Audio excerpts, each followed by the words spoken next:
Na salia huko mahakamani na ni eti kwamba wanafunzi 9 wanaohusishwa na uchomaji wa shule ya upili ya wasichana ya utumishi na kusababisha vifo vya wanafunzi 16 walifikishwa mahakamani, ambapo mahakama itatoa idhini ya iwapo washukiwa watazuiliwa kwa muda wa siku 30 zaidi ili kukamilisha uchunguzi wa kina hapo kesho. Gavana wa kaunti ya Kisii kwa upande wake, Simba Arati, amelaumu ukosefu wa uleaji bora wa wazazi kuwa chanzo kikuu cha majanga ya uchomaji wa mashule humu nchini, akiwasihi wazazi kutilia mkazo nidhamu nyumbani na walimu kuwasikiza wanafunzi.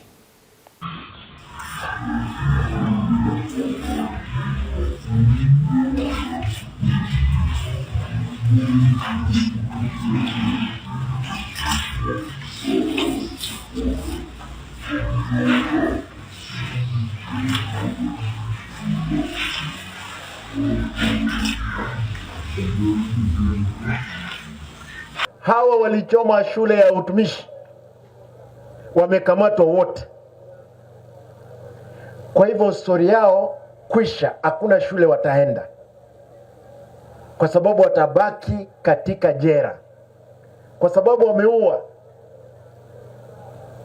Tafadhali tunaomba walimu wetu, ukiona kwamba kuna shida, tuma mtoto aende aongee na mzazi wake. Shule nyingi zinachomeka kwa sababu ya mitihani.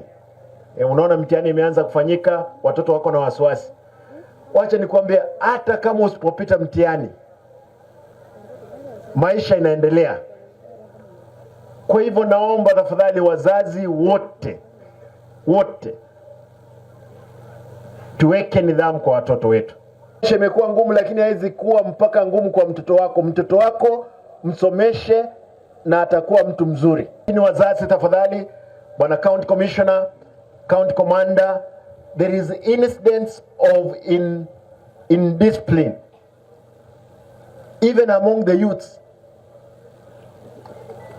Fujo wakati wa siasa, fujo wakati wa mikutano. Hatutaki fujo yoyote.